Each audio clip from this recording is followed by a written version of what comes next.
De volta, e esse fim de semana alguns pais causaram confusão durante as finais da Liga Escolar. O caso acabou na delegacia e a partida precisou ser adiada. O Conselho Tutelar está de olho nessa história, viu? Não deve ficar só por isso, não.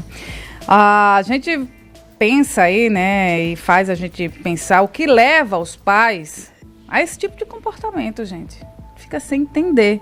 Para quem está na experiência Cidade FM, está acompanhando aí um pouco da confusão generalizada, né, do último sábado à tarde, nas disputas das finais do handebol, Vitor. Foi realmente muito lamentável.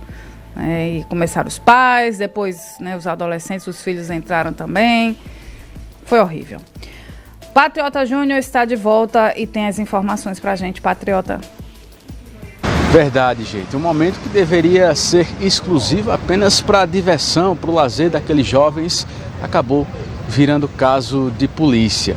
A gente vai conversar sobre esse assunto agora com a Rutinéia Lira, que é psicanalista clínica. Rutinéia, bom dia, bem-vinda aqui à Cidade FM. Para a gente começar essa nossa conversa, o que é que pode estar por trás, né, do comportamento agressivo, como o que a gente viu nas finais da Liga no último sábado? Esse comportamento de alguns pais em competições escolares. Pois é, bom dia. O que está acontecendo é um desequilíbrio emocional desses pais.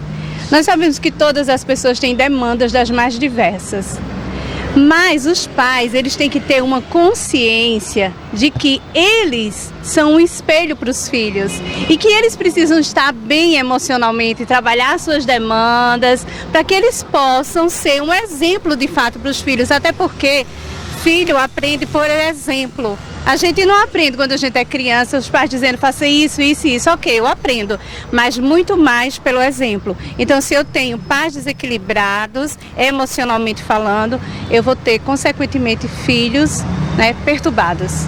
De que forma esse tipo de comportamento pode impactar, como um todo, o desenvolvimento emocional dessas crianças e desses adolescentes? O que pode impactar esse tipo de comportamento, né, que a gente presenciou nesse último final de semana é agressividade, falta de empatia, falta de sensibilidade, falta de companheirismo, que está aí relacionado um pouco com a empatia também.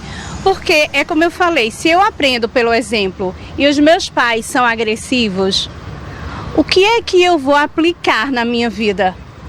Como eu vou lidar com as situações? Eu vou resolver simplesmente pela agressividade, nunca pela conversa, né, pelo esse diálogo que é tão necessário, mas sempre sabendo que se os meus pais resolvem tudo dessa forma, ok, então eu sei que posso resolver também. Então não dá para continuar da forma que está. Rutinéia, quais são as consequências quando o esporte, que deveria ser um espaço exclusivo para lazer e para aprendizado, é marcado por cenas de violência?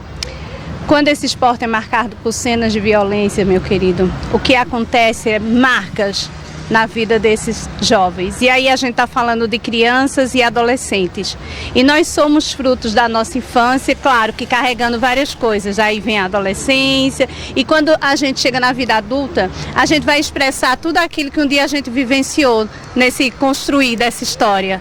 Então são marcas profundas que vão trazer consequências emocionais, mentais, não só para esse indivíduo que estava nesse contexto, mas para todos aqueles indivíduos que estão nesse ambiente, que convive com essa pessoa. Então as marcas são profundas e que precisam ser trabalhadas e que muitas pessoas não trabalham, porque ainda existe um preconceito muito grande no que diz respeito à saúde mental e emocional.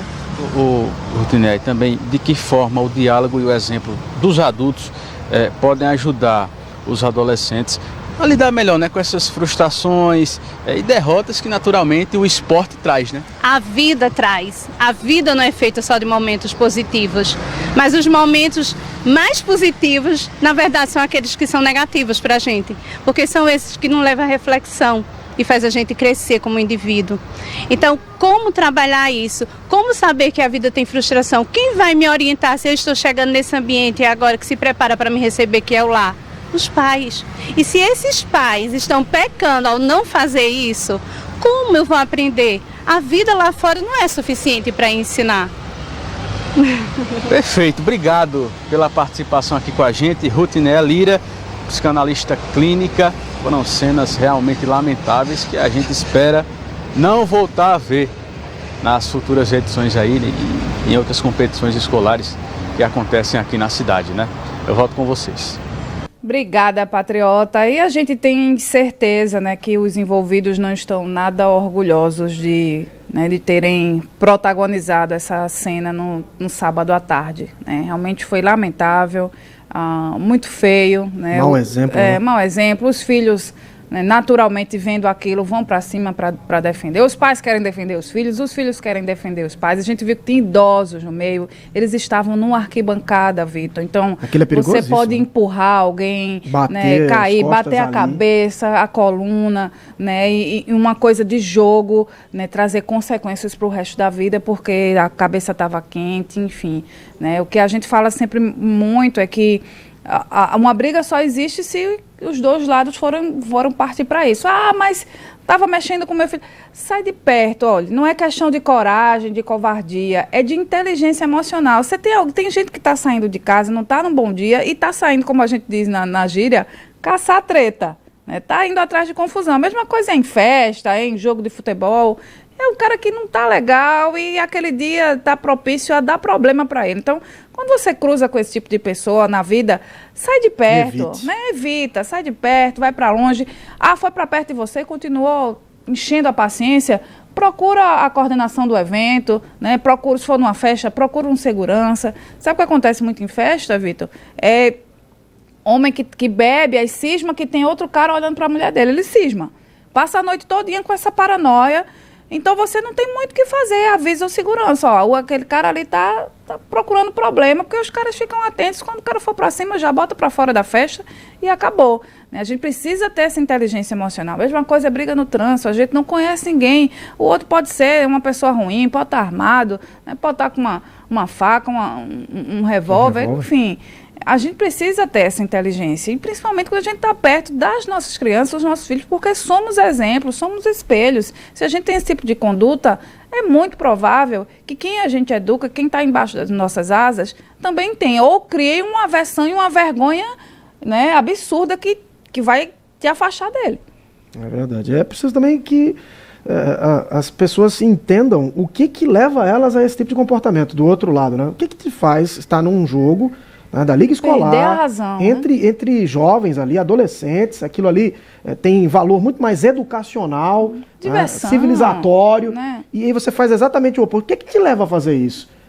Tem que assumir as consequências, porque agora o ato já está feito, mas tem que considerar o que me faz sair da minha casa, assistir aqui um jogo do meu filho, da minha filha, e me comportar dessa maneira, e ser um mau exemplo, e agir dessa forma. Isso tem que ser avaliado. Enquanto sociedade, a gente tem que pensar o que leva alguém a se comportar dessa forma num ambiente como esse, que em tese deveria ser para os pais estarem até se confraternizando. Exatamente. Adversários ou não, se confraternizando, porque os filhos estão ali conseguindo desenvolver suas habilidades. A brincadeira, a diversão, a resenha, a gente reforça mais uma vez. Campeonato Pernambucano de Base, pais ou responsáveis não podem acompanhar as partidas nos CTs, principalmente por causa desse comportamento. E a gente segue acompanhando porque o Conselho Tutelar entrou nessa história. 8h26. Manhã Cidade.